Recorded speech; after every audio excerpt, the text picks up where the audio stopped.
Good morning, and welcome everyone. My name is Dave Goodrich. I'm your moderator for this morning's session. Our webinar is titled Leading Teams and Maintaining Organizational Culture in a Virtual Workplace. We're excited to have you here. For those first time joining us, welcome. For our clients and past participants in some of our programming, a warm welcome back to today's webinar. We'll get started in a couple minutes. A few housekeeping things to talk about. We'll have some content to share, about 20-25 minutes, with some engaging polls to get a pulse of those attending today. And then we'll leave about 30 minutes at the end of today's session for Q&A. We find a lot of the robust questions come through the Q&A. So we'll give it a couple more minutes as folks start rolling in here. We'll get started in about 1 minute. Again, thank you and a warm welcome from Vanderbilt right here in Nashville, Tennessee.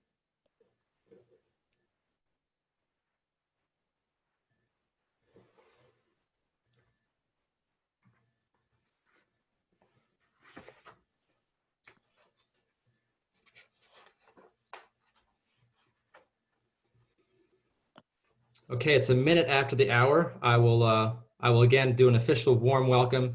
Good morning, everyone. My name is Dave Goodrich, Director of Executive Education here at Vanderbilt at the Owen Graduate School of Management. I'm your moderator for this morning. I'm joined by Professor Corbette Doyle, who you'll see above me on your screen. And Ralph Schultz will actually make a brief introduction as well. We are pleased to present, this is our third webinar in partnership with the Nashville Area Chamber. We've intentionally chosen topics of interest during this COVID time period. For those of you new to Vanderbilt Exec Ed, a little bit about what we do. We're the business-facing part of the business school. We offer programming online, which we're doing all of our programming online. We also put together custom programs for organizations. So those of you interested in doing some programming for your organization, we do that as well. I mentioned housekeeping real quick. We'll go for about 30 minutes and then we'll leave time for Q&A. So in the lower left-hand portion of your screen, please put some Q&A. And we've got some polls in this webinar this morning. Intentionally, we want to have an idea of what's on your mind as we get started today. But again, a warm welcome from Vanderbilt University here, Vanderbilt Executive Education.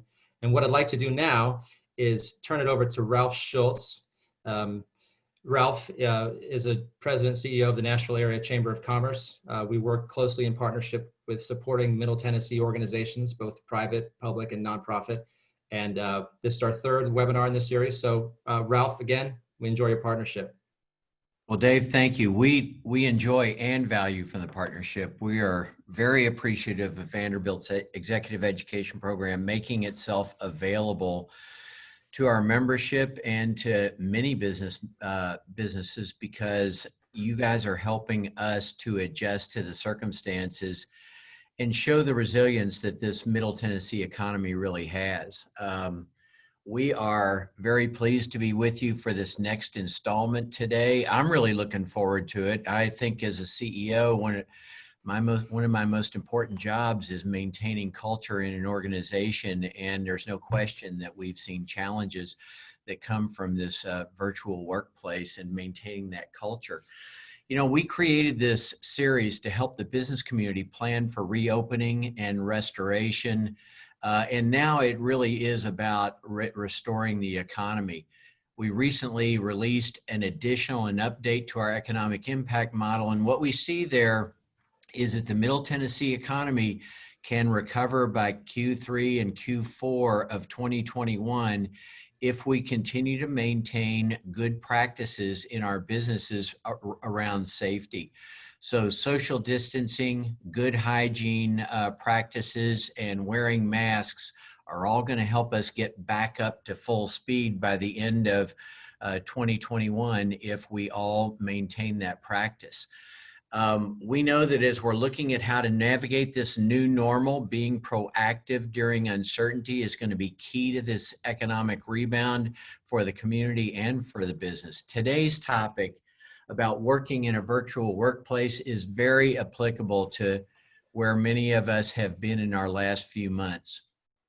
We are excited today to have with us our Vanderbilt Executive Education and Professor Corbette Doyle, who's going to give you some expert advice. And let me just say, from the responses to our previous webinars with the Executive Education program, We have gotten great reviews on the material presented here. High sophistication, easy to enter into your practice in your business.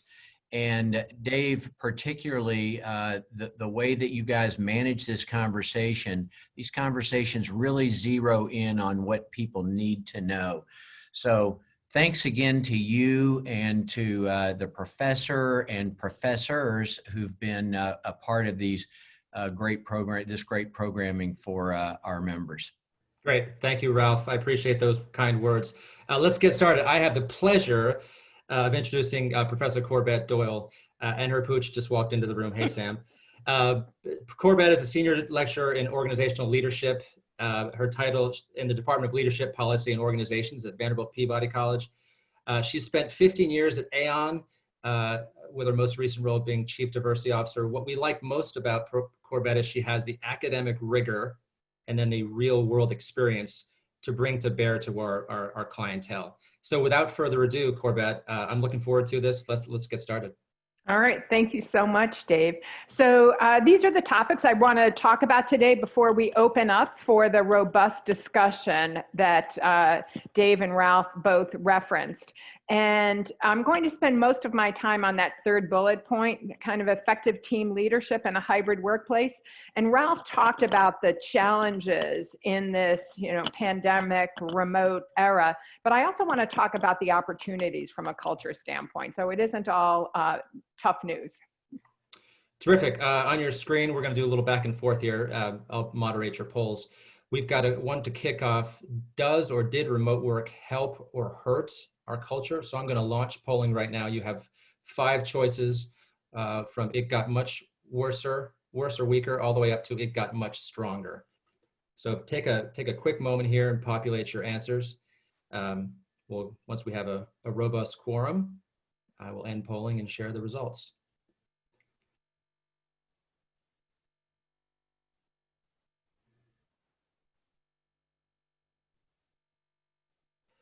All right, we're right at 71%, 73%, see if we can get to 75. All right, let's share the results. We get 73%. So as you see on your screen, it looks like it got a little weaker, is the just edge out, no changes or positives, and then some 27% with it got stronger. So Corbette, your reaction? So, a bit of a bell curve there, which is interesting, but not surprising. And so as I said a moment ago, we're going to talk about some of the strategies for dealing with hurdles from a culture standpoint, as well as some of the opportunities.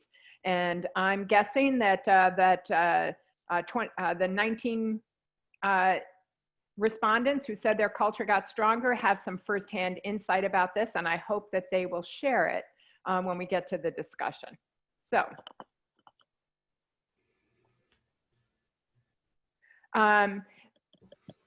people talk about culture. It's often in a very nebulous way or some monolithic way. There's, the old iceberg model that talks about culture, but I think Dan Coyle, who wrote the Culture Code, really captures it in a way that we can do something with. And he focuses on this notion that culture is really about, how people work together. It is about what people do, and in particular, what people do in their efforts to achieve a common goal. In Coyle's book, he identifies a couple of questions that you can ask yourself to really get a handle on what your culture is.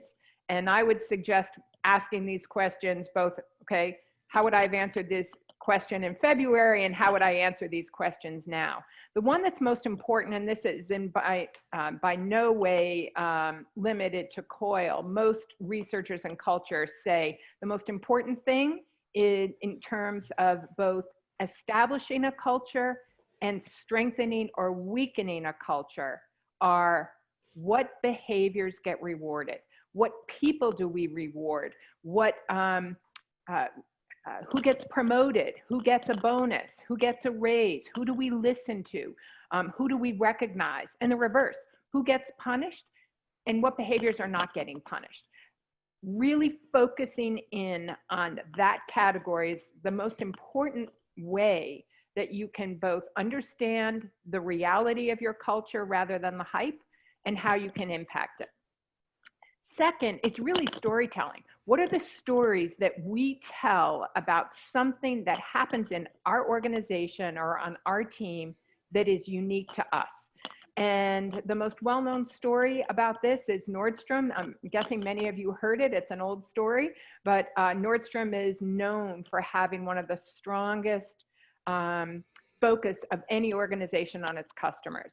And the apocryphal story is about a woman who returned a set of totally worn out tires to Nordstrom. And even though they were at the end, past the end of their useful life, Nordstrom gave the customer a full refund. The unique part is that Nordstrom has never sold tires, but that's a story that really emphasizes what their culture is about. And then Coyle suggests that you do a reality check about your culture. Do your directives and your communications reflect the things you say matter about your organization and about your culture. And this is a really important time to be taking a look at those directives and communications and saying, are these reflecting what we say matters in our culture?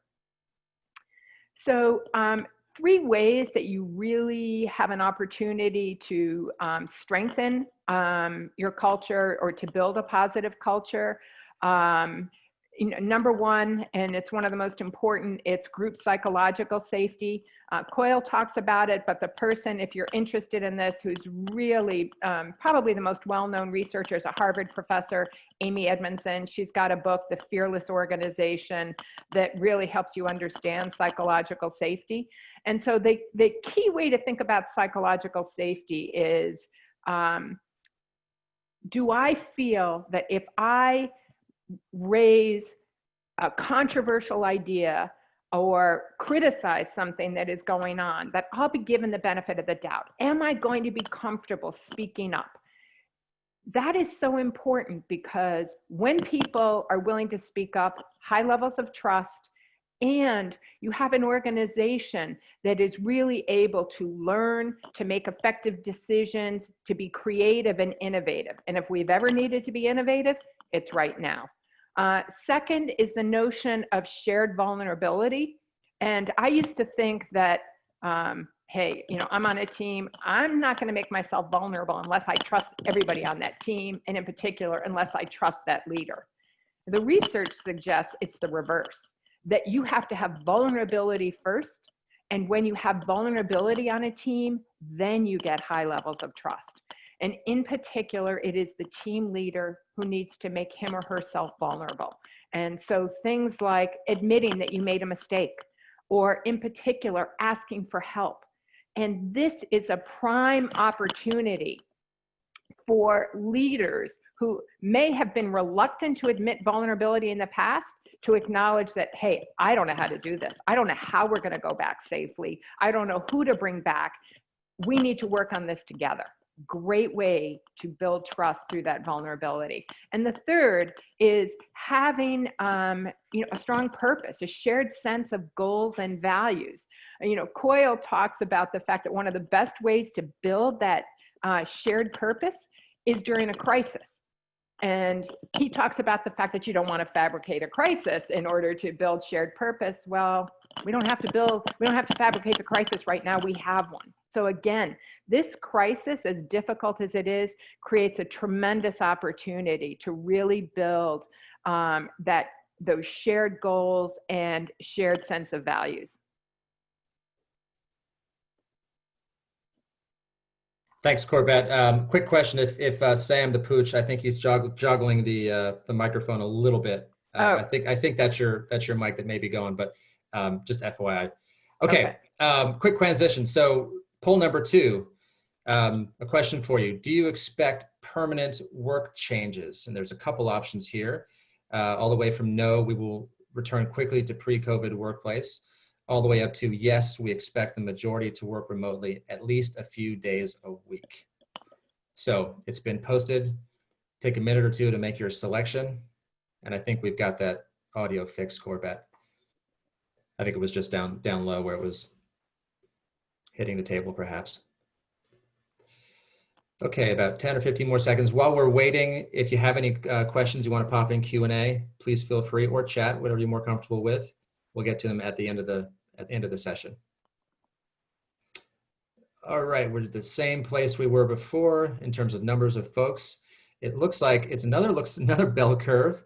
In the middle, modest increase in permanent remote work, and then almost a split, but more heavy towards yes, we expect something close to 50-50. So pretty close to a bell curve again, but your thoughts on this, Corbette? So I think this is interesting. The majority clearly expect some increase. What I'd like to do is share the results of some research on recent research. So I really apologize for my dog. You'd think I put peanut butter on my arms, but there you go. And I'm just going to close this, Dave. So I pulled two recent surveys that were done of both employers and employees. And so think about it. I ask you to think yourselves, what percentage of employees do you think want to stay remote at least a good chunk of the time? A survey in June by PwC says 72% of workers, office workers, want to remain remote at least 2 days a week. On the flip side, what about employers? What percentage expect them to stay remote?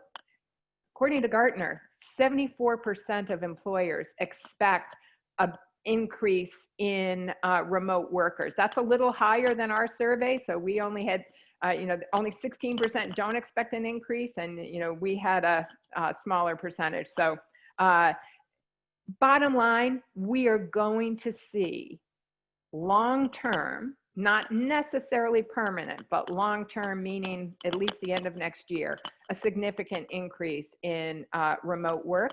And what we are likely to see is this increase in a hybrid workplace, which in some ways is more complex rather than easier. And the hybrid workplace is this notion of we've got some people in the office and we've got some people at home, and it's not necessarily static, who's in the office and who's at home. We may be shifting people in and out of the office.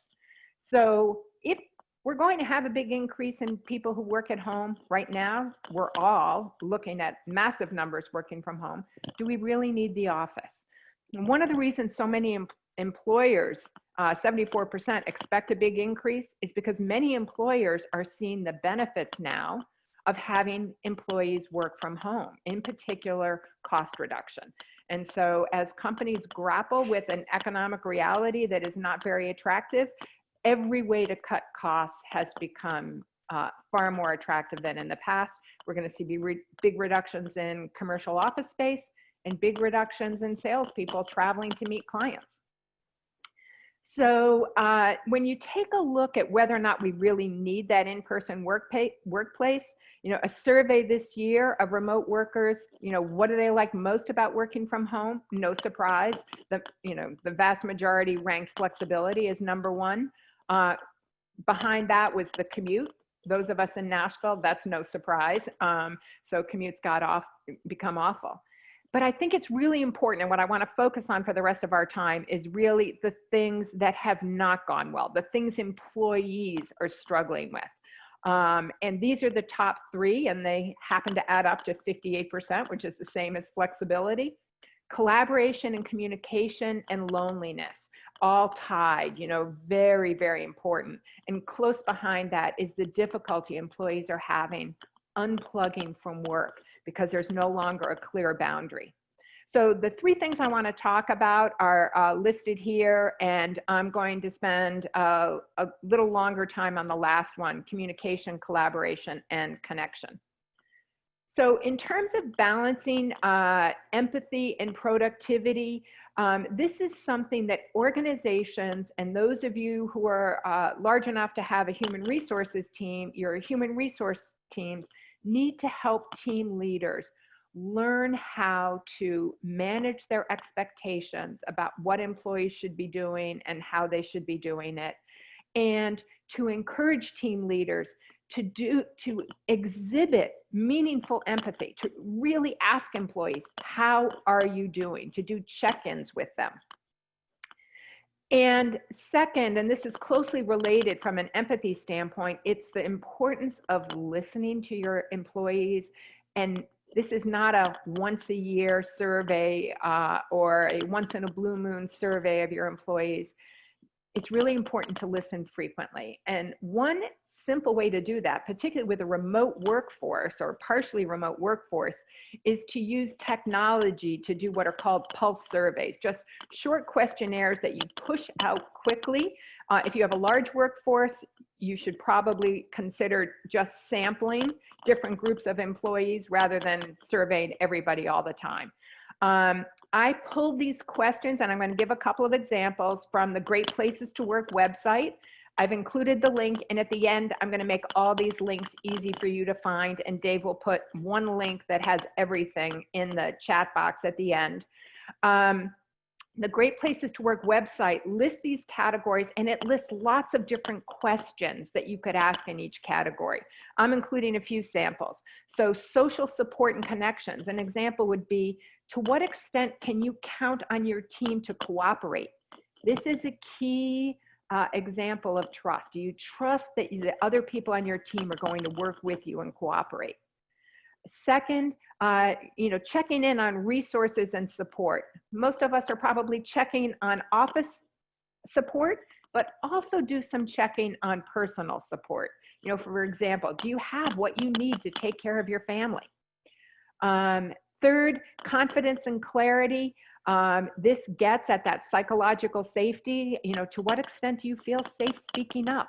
And safe speaking up in a COVID era, in a return to work era, is critical. Ralph really emphasized that with his opening comments, and I can't emphasize enough how important this is as you start returning people to work. And then the fourth is innovation and influence. And, do employees feel like management is asking them for their ideas? In general, but right now, asking for their ideas about how we get work done, how we return to work, how we meet our customers' needs. Corbette, yes. Can I interrupt you for just 1 second? The microphone, I think, is hitting your desk or chair. I think that's the noise. Okay. If there's any way to unplug or just hold it out, I think that's the noise. Yeah. I don't think anyone else is open. So sorry to interrupt. All right. Sorry about that. No, thanks. This comes from a website called Life Labs Challenge. They actually have a free test you can take on basically your skills at managing remote work. And they've got the 3 categories: communication and connection, 2 of the key categories I've been emphasizing, along with self-management. If you go to their website, they have a whole list of questions in each of these categories. So you can take the test, but you can also use those questions to think about the things that you want to do from an organizational standpoint. So we talked about the first 2. I want to talk about communication, collaboration, and connection in a little more detail. Sorry, Dave.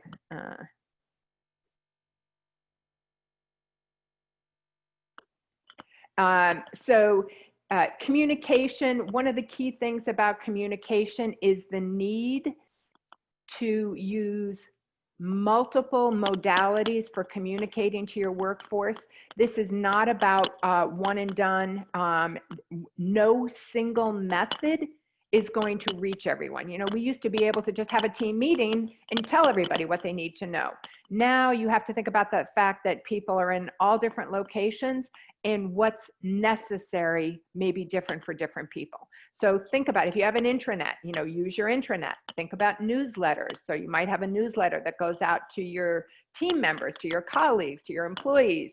You might have another newsletter for those supervisors, giving them tips and ideas on things that they can do.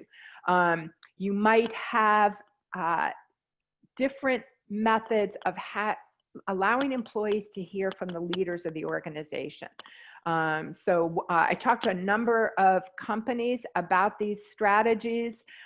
Several of them are local companies like NavaHealth and Provider Trust and Giveful.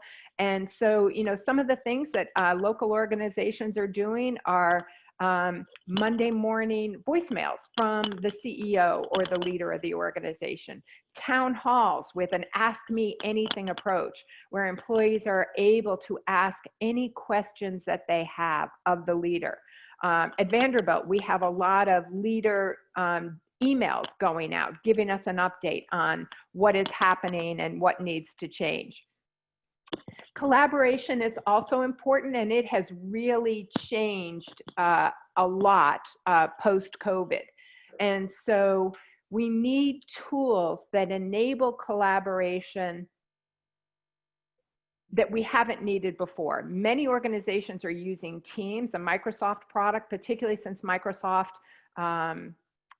made it relatively free if you are, or free if you're a Microsoft customer. So what are the tools we're using to enable people to see one another, to talk to one another? All kinds of online tools for project management and collaboration. Zoom has been a great vehicle, but think about multiple vehicles and think about how that is going to change as your employees go back to work. And then connection. And people are very lonely. You saw in the survey, 18% identified loneliness as one of the biggest issues that they are struggling with. You know, it used to be so easy to establish connection with your colleagues. And for many of us, that was the main group of people that we talked to every day. It was the people that we worked with. Those casual conversations in the hall at the coffee pot, they're not taking place anymore. How do we recreate that? One of the advantages of COVID is that everyone is more human. So my dog, who is being very obnoxious this morning, we are seeing one another's pets. We're seeing their children who pop into the Zoom calls. We are seeing leaders in their natural environment rather than only in their office, all, you know, dressed to the nines in their professional dress mode. That is a way to help establish connection. But you need to go beyond that. And so some of the strategies that other organizations are using are ideas like new kinds of groups. You know, what are you making for dinner tonight is a recipe group that one of the organizations I talked to is using. Another one, you know, exercise is so important, can be difficult in this environment. One organization has a, did you really work out? You know, group. So common interests, some people are using games, you know, allowing employees to, you know, have some competitive fun with one another on Zoom. So find strategies that work for your organization to establish that connection, allow people to see one another in and outside of work, and to overcome that sense of loneliness and fatigue, which is one of the big issues that many organizations are dealing with right now. Things were working pretty well, kind of March and April, everybody was on board, but this has gone on a long time. And so we really need to find ways to overcome that.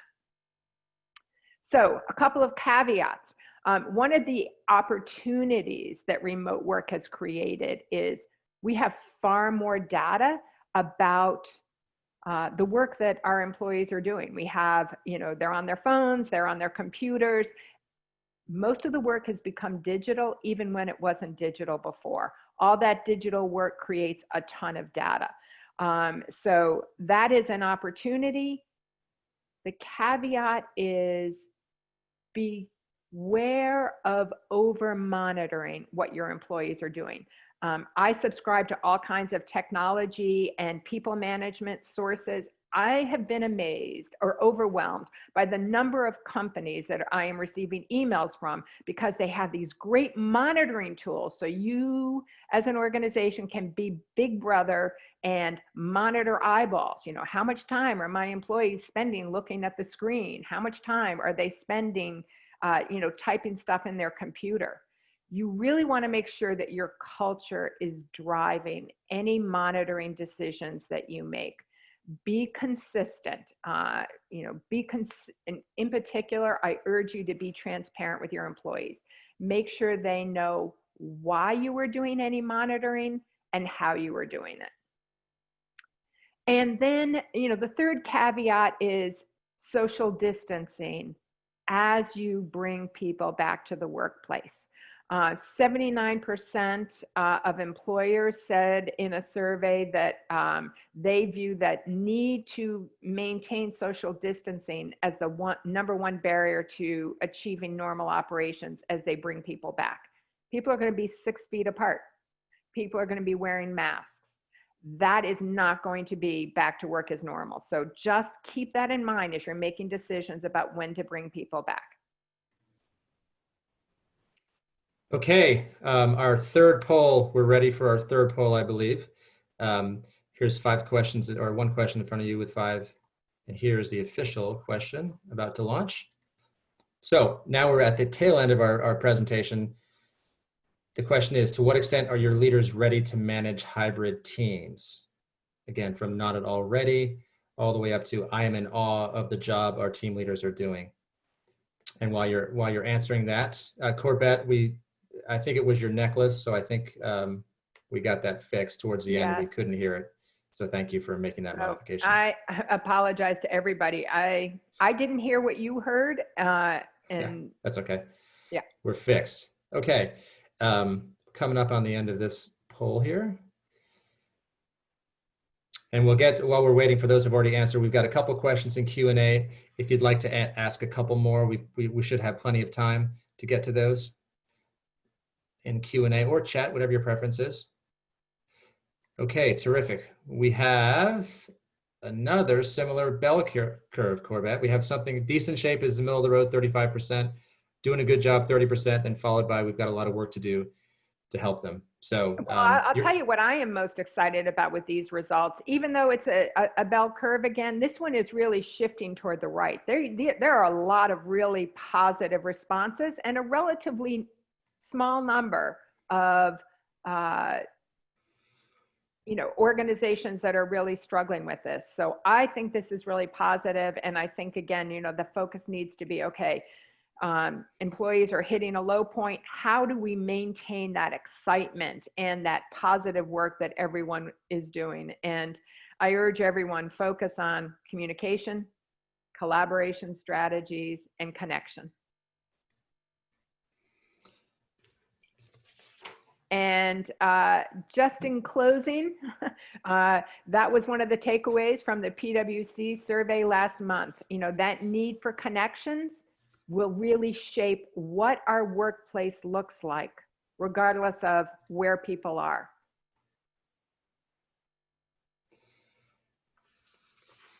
All right. Terrific. I think is that Corbette? This is the link to the resources you shared? Yes, every resource that I used for the presentation, you can find at this link. Terrific. And a lot more, but everything I used is there. Terrific. Well, thank you. We'll keep that up on the screen, but we are right on time. We've got a couple of questions already in the Q&A. Corbette, if you're ready to go, I'm ready to go. I'll start asking them. Okay, here's one from Sean. Sean, thanks for the question. How can we support staff with young school-age children at home while still ensuring that the work gets done and that is equitable to those who don't have children and sometimes have to carry more of the load? Okay, well, that is a great question. And one of the topics I didn't have time to talk about is the need for organizations to shift from a focus on measuring or managing employee input to a focus on measuring employee output. And when I say that, our historical approach to managing people is one of the main reasons why we have not, prior to March, had a lot of remote workers. And that is, we have become lazy in the aggregate from a management standpoint. We focus on our ability to see somebody working to decide that they're being effective. And we've all worked with people who looked busy and achieved nothing. So we know that that's not a direct correlation. Sales is my favorite example of a focus on output. Most organizations do not care where their salespeople are or how many hours they're working if they're generating the results. because we know how to measure output with salespeople. I would suggest find ways to shift your focus to measuring the output of those, your colleagues and employees with children at home to, okay, I need to not worry about how many hours, which hours of the day they're working. I need to focus on their effectiveness. If they can be really effective in 5 hours, that's what I need from them. If they can be moderately effective in 10, maybe that works. But again, focus on what they are achieving. And that's hard work. And so I know we've all got a lot on our plate, but that is the most effective way to do it. The alternative is to, or I shouldn't say alternative, a supplement. Another group that many organizations have launched is a parenting group. More important now than ever, where parents are sharing ideas and strategies for being effective until their children can go back to school. Okay, thanks, Corbette. As a parent with 2 young children, I know it's not easy. From Laura, pronounce me your first name. Any suggestions on how to manage the issues between a manufacturing team who must be on site versus the office staff who are working from home? Seeing jealousy issues, and we should be rewarded for coming in between the teams. So good question. Thank you, Lara. Yeah, that is a really good question. And, it is one that was on the table to be, being debated, as Congress looked at the next relief package, and nothing that I've heard suggests that it happened. And that was the notion of maybe we need to, build in a bonus for people who are frontline workers, essential workers, and not having the luxury of working from home. I think that communication is one of the key strategies. And so ensuring that people understand the frustrations on both sides, and there are frustrations on both sides. But I would encourage, companies with frontline workers, essential workers, to think about, do we need to do something for them? Do we need to create some kind of, larger vacation pool for the workers who didn't stay at home? Do we need to create some kind of recognition program if we can't afford a reward program? The alternative is a reward program. I know a number of companies in the long-term care space, because they really struggled to get people to come to work, had to increase wages for their long-term workers just to get people to come to work. And so, there are no easy answers, but I encourage you to think outside the box. And so. I've got a couple more. Thanks. Keep them coming in. Jade, hello. Good morning, Jade. Good to see your name here. And the question from Jade, I think you know Jade. One of our big challenges now is going to be keeping sales client relationship teammates who travel nearly 100% of the time happy and healthy. What are some of your clients or studies saying are ways we can best support people who aren't used to being home, not traveling, and managing all their work through technology? They are already overwhelmed with all of the video connects as is. Anything else? Your thoughts, Corbette? So, that is a great one. I mean, a lot of people are really feeling Zoom fatigue, but yes, for people who are used to being out, it is definitely more difficult. One of the things that you might think about is having your salespeople actually create some kind of social event with some of their clients online. So, can we do a cocktail party? An online cocktail party. So just to have a low pressure way to relax with people that, the best salespeople have these really strong relationships with their clients that go beyond solving problems for their clients. They build personal relationships. You might also encourage some of your salespeople to think about what they might be doing for their clients who have, for example, stay-at-home kids. And if your organization is doing some interesting ideas, get your salespeople to start sharing those with clients. Great. Thanks, Corbette. Mickey Sullivan. I got 2 questions from Mickey. I'll go right at him, Mickey. First question, our smallest teams are doing well, but the collaboration across teams within the enterprise is not. Silos have been developing. How do we address that? And after that, I got another one from Mickey. Okay, so great question. And one of the things that I would encourage you to think about is identifying one person from each of those silos or groups and create a group where they are coming together and sharing ideas about the kind of things we talked about, the communication, collaboration, and connection. And so that you are building relationships among those silos so that you've got somebody bringing word back about what the other teams are doing. Another tool that you might consider, I don't know if you participated in the first of these 3 webinars, but it was on organizational network analysis. And if your organization is large enough that you've got these silos, you can actually use organizational network analysis now that you've got this trove of digital data to find out who are the people who might be bridges across those silos and help you build the kind of connections I just talked about. Who are those natural bridges and influencers who can help break down the silos? And who are the people who are most left out that we need to bring in? Right. Mickey, I'll come back to you. Craig Brooks, he's got a question. Craig asks, we're running into Teams burnout. People feel like they're having to manage 18 inboxes in Teams, Slack channels, etc. Any tips for managing this issue from Craig? Okay, so one of the things that I would encourage you to consider is reducing the number of channels. There is a mental ease associated with knowing I only have to check one thing. I either only have to check my email, I only have to check Slack, I only have to check Teams. Pick a lane and have everybody stick to it to make it easier just from, that burden standpoint. The other, and I've been doing this with some people, it is phone calls and conference calls, no video and no Zoom, and just going back to an old-fashioned method of talking, just for the change of pace, the ability to not be tied to your computer. You can be talking to somebody while you're sitting out on your porch, making your coffee in the kitchen, whatever. So, right. Mickey, to your question, and I know Corbette will like this.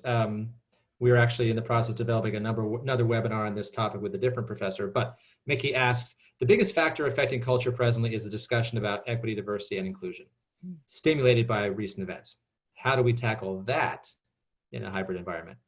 Okay, so I initially talked with Dave about focusing the webinar on diversity, equity, and inclusion, which is the area that I spend most of my time in. When I talked about those 3 components of culture, psychological safety, shared vulnerability, and shared purpose, those 3 are not only important to a strong culture, they are critical to an inclusive culture, and psychological safety more than any of the others. If you want your team members who are underrepresented in a group to feel like they're really part of the team, they need to believe that they can speak up and that people will understand what they're coming from. And vice versa, those members on the team who are in the majority, who are feeling, oh man, I don't want to say the wrong thing, and I want to make sure that my Black coworker is doing okay, but I'm afraid if I say anything, I'll be it will be assumed that I'm coming from a place of racism or bigotry because I don't understand. Creating that psychological safety allows everyone on the team to feel like they can ask, they can answer, they can complain. It is the most important thing you can do. Great. Good question. I like this question. What best practice can you share about helping new employees learn and adapt to the organizational culture without those informal, casual opportunities which occurred naturally in the office? So I think it's behind the italicized word should be new employee. Have them get up and in tune with the culture.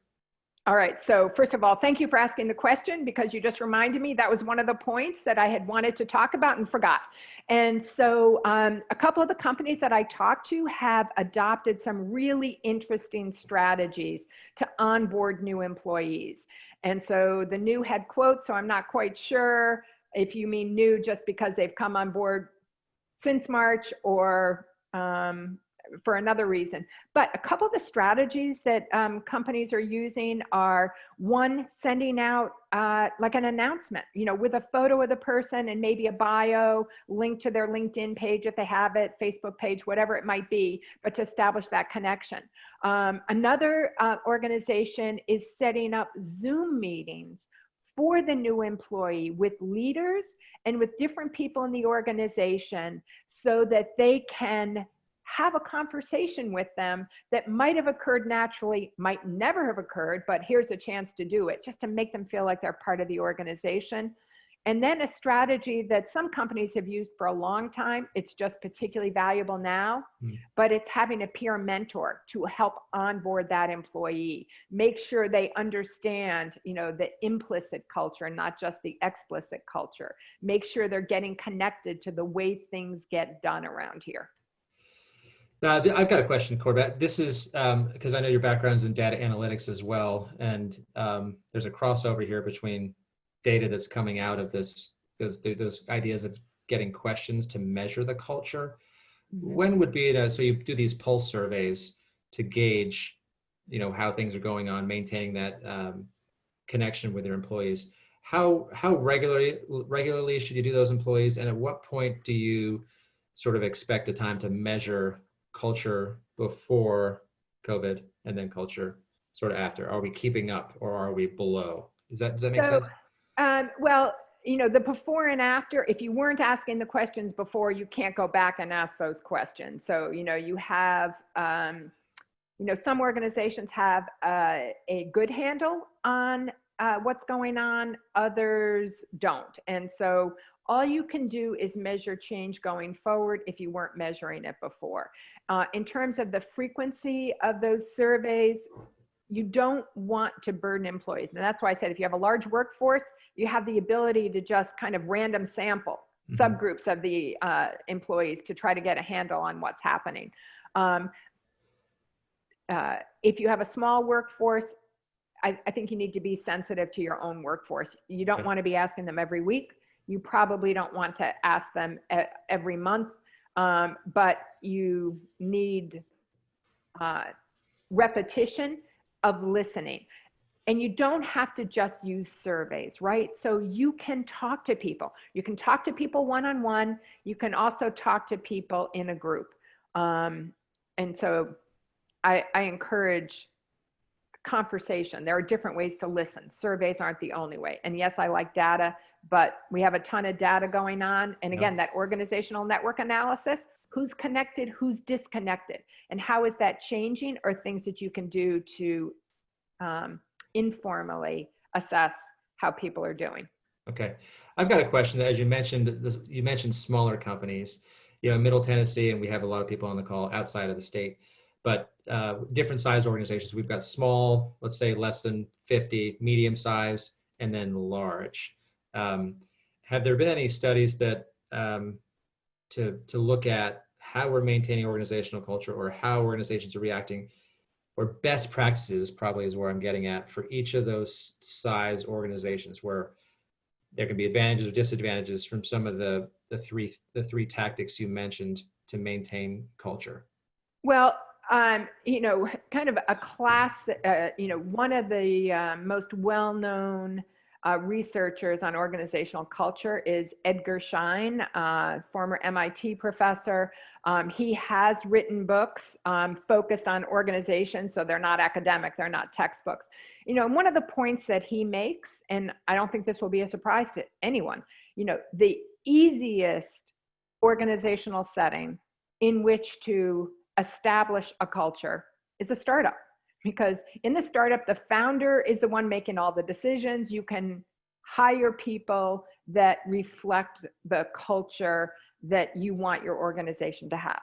As the organization grows, it becomes more and more difficult to do that. And so that's why I focused so much on team leaders. Once an organization grows beyond the scope of the founder, even when a new CEO comes in, new CEOs often say, we're going to change the culture here. If you've got a big organization, that's like moving the Titanic. It takes a long time. You move very slowly. And so that's why it becomes so important to focus on team leaders once you get beyond that small organization. And so, from an organizational standpoint, we do not do enough with our frontline supervisors, not to train them and not to help them understand how to reinforce the culture that matters to our organization. That's the opportunity, regardless of organizational size. We're about 9 minutes left before we go. So if you have any more Q&A, keep popping them in there. I'll hand and moderate over to Corbette. I have a question, Corbette. What's here to stay in this world? In the leadership world, take it anywhere you want to go. What's here to stay now that we've been transformed with COVID? So I think a couple of things are here to stay. Remote work is here to stay in a bigger way than it existed before. So, the estimates are that we have advanced the trends in remote work by about 10 years.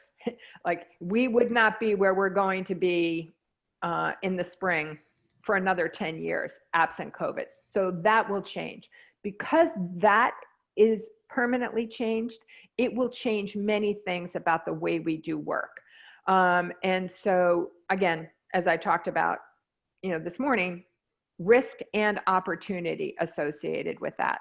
Another thing that I think has changed in many organizations permanently is a greater sense of humanity, a greater appreciation of who we are as individuals, our identities, what we bring to the workplace. So I can't remember if it was Jade or someone else who had asked the diversity and inclusion question, but this is a real opportunity because the protests and the acknowledgement of racial justice issues and unrest combined with COVID have opened the door to that issue, who we are as people, including our leaders. And so there's a real opportunity for the leaders to be much more human in the workplace. Terrific. We have that's all the questions we've had put in now. In closing, Corbette, it's been great to work with you on this project and many other projects. For those Dave, here, it's been great to work with you as well. Yeah, thank you. The on your screen, if you want to take that down, there's the resources used that Corbette mentioned today. Also in the chat function, if you want to check out please click on the form there to give us some feedback. And lastly, there will be a recording of this available. We will send to everyone, so you will have a copy of it. And on behalf of all of us at Vanderbilt Executive Education, Corbette, it's been great. We love learning from you, as always. And Ralph, I know you're still there, probably maybe on mute. Thank you again for being here. And this is the end of today's webinar. Yeah, go ahead, Ralph. Can I make one further comment? Sure. Look, everybody, we at the Chamber use the executive education programs at Vanderbilt to help develop our staff and develop our leadership. You've gotten a taste today of how executive education can help you to adapt to situations and circumstances in our environment. Adaptation and adjustment is one of the keys to the resilience of our economy. So really encourage you to continue to stay in touch with Vanderbilt Owen School and executive education, because they're a real resource and we use them quite a bit ourselves. Oh, thank you very much, Ralph. I appreciate it. And Corbette, any closing words? No, Ralph, thank you for partnering with Owen and Vanderbilt on this, and thank you all for attending. I do apologize again for the noise. And Dave, again, I just can't say enough about what a pleasure it's been to work with you on this and the other things we've done together. Thanks, Corbette. Thank you all for joining, and have a great rest of your morning and rest of the week. Thank you so much. Have a great day.